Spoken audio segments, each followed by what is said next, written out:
All right, 10.4, welcome to math induction. So math induction is a method of proof for all positive integers n. So there are several steps that you have to go through. The first thing you need to do is I'm going to give you a statement involving n, a positive integer.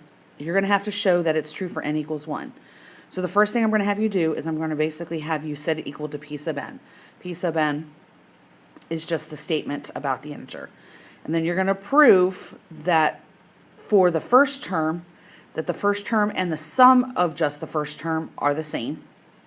Once you do that, then we need to prove then that it works for p sub 2, p sub 3, p sub 4, p sub 5. So we're going to assume that n is true for k, which is basically think of k as any number. So n could equal 1, 2, 3, 4, 5. So k basically is any other number from past 1. So we're basically going to change the n to the k for the next step.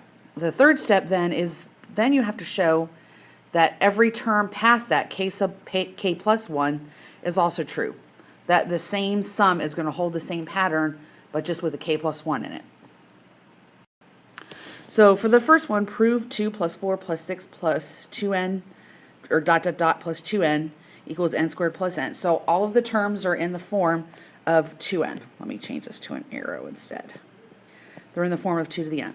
So I want to prove that if I add on one more term, then this sum is basically going to be the old sum plus one term, and it will be equal to k plus 1 squared plus k plus 1.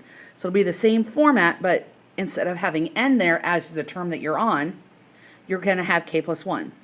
So the first thing I'm going to do is I need to write it out. Ooh, I need a thicker marker. Okay, so I need to say, let's do thicker than that. P sub n is 2 plus 4 plus, let's use the thinner marker. Let's start over. Okay, P sub n equals 2 plus 4 plus 6 plus dot dot dot plus 2n equals n squared plus n. So all you're going to basically do is just set it equal to p sub n and not do anything else. So then I want to prove that p sub 1 works. Basically, I want to prove that if I plug in 1 here, that the first term I'm going to get should be 2, and then the sum, so basically remember this is all a series, this is for a sum, this n squared plus n is the sum. So if I only have one term, the sum of one term should be the same as the term itself. So if I plug in 1 into 2n, I should get the same thing as if I plugged in 1 into the sum. So 2 equals 1 plus 1, 2 equals 2. So I've proven that it works for the first term. Now I have to prove that it works for every term past that. I have to prove that it works for 2. So that if I plug in a 2 here, I'm going to get 4. If I plug in 2 here, I'm going to get 4 squared plus 2, 2 squared plus 2, which will give me 6, like I'm supposed to have. So you need to find a way to prove so that you're not having to plug in for 1, 2, 3, 4, because you want to prove that it works for every single term. Because sometimes when you have things, they work for a couple of them, and then after a while the pattern doesn't hold. But you need to prove that it holds for basically any k. So the next thing I'm going to do is I'm going to just rewrite this whole entire thing, but with a k. And I'm going to prove that if k is any number, that this will still hold true. So my pk equals 2 plus 4 plus 6 plus dot dot dot plus 2n equals k, that's a little screwy k squared plus k. Now comes the hard part. I need to prove that it works for every number, the next term for every number. So all that is I'm going to take the old sequence, oops, hold on. I'm going to take the old one that I had. Oops, I forgot to write the k. Okay, that should have a k there. Okay, plus 2k. So now I'm going to add on one more term. So I'm going to take this basically that's the form of every term, and I'm going to add one more term. I need to now prove that it takes this old form, but now there's a k plus 1 in its place. Okay, so now I basically need to prove that my new sum is the old sum, which equals k squared plus k, plus one term. So this whole entire thing, remember, was equal to this sum, k squared plus k,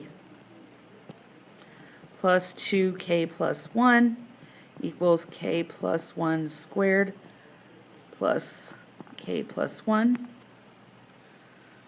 Okay. So then from there, I'm just going to multiply and simplify everything out. So that gives me k squared plus 3k plus 1. This is k squared plus 2k plus 1, if I FOIL it out, plus k plus 1.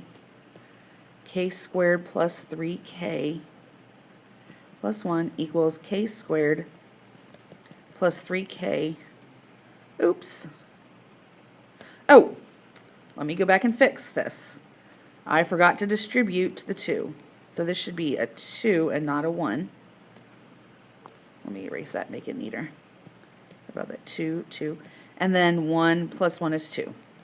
So everybody makes mistakes. I just fixed it. So now you can prove that if you add on any term, that the new sum, so if I add on a k plus 2, then it should come out of the form k plus 2 squared plus k plus 2.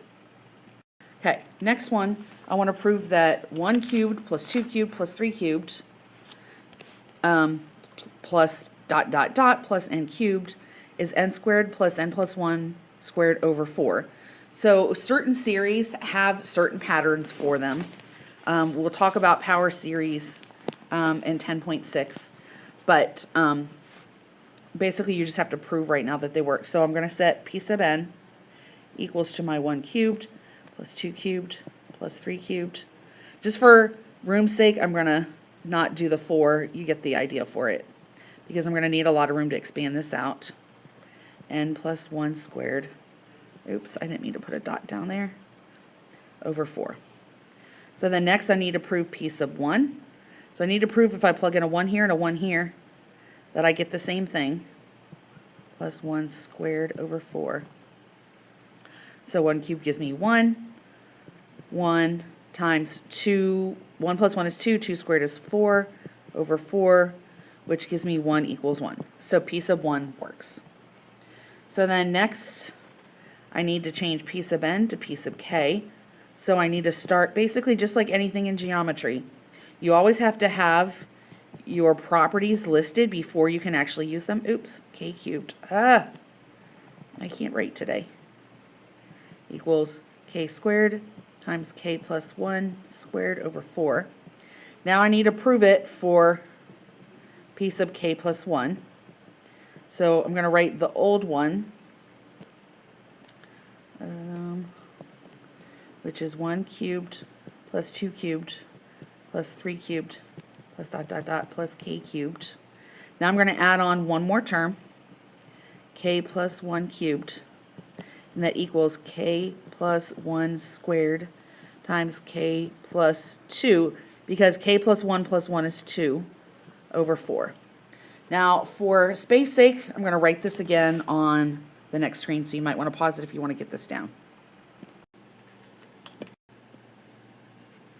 Okay, on the last screen, we had p sub k plus 1 equals 1 cubed plus 2 cubed plus 3 cubed plus dot dot dot plus k cubed plus my new one, which is k plus 1 cubed, and it equaled k plus 1 squared over k plus 2 squared over 4. So now I need to simplify that. This old series was equal to, on the, if you look at your previous screen, k squared k plus 1 squared over 4. So then your old sum plus one new term should equal this new sum, and we're just going to have to do some math to simplify. Okay, so that's k plus 1 squared, k plus 2 squared over 4. So if I want to add them together, I need common denominators. So this needs a 4, which means this needs a 4. So now I have k squared times k plus 1 squared plus 4 times k plus 1 cubed over 4. And that I'm trying to get equal to this. And I'm going to kind of just start treating this like an identity. So out of each one of these terms, I can take out 2 k plus 1s. And I'm left with k squared plus 4 times k plus 1, which is, hold on, let me shrink this a little. K plus 1 squared. This is k squared plus 4k plus 4 over 4. This is k plus 1 squared. This factors to k plus 2 squared over 4, which equals what we had. K plus 1 squared times k plus 2 squared over 4. Okay, example 3. So I'm going to let p sub n equal 2 times 1 plus 3 squared plus dot dot dot 3 to the n minus 1 equals 3 to the n minus 1. But keep in mind, there's a 2 here. So I really have 2 times 1 plus 2 times 3 plus 2 times 3 squared plus 2 times 3 cubed plus dot dot dot 2 times 3 to the n minus 1 equals 3 to the n minus 1. So you have to be careful of that 2 that's in the front here. So if I want to try p sub 1, I'm checking that 2 times 3 to the 1 minus 1 equals 3 to the 1 minus 1. So 2 times 3 to the 0 power minus 3 minus, or equals 3 minus 1. So 2 times 3 to the 0 power is 2. 3 minus 1 is 2. That's first step.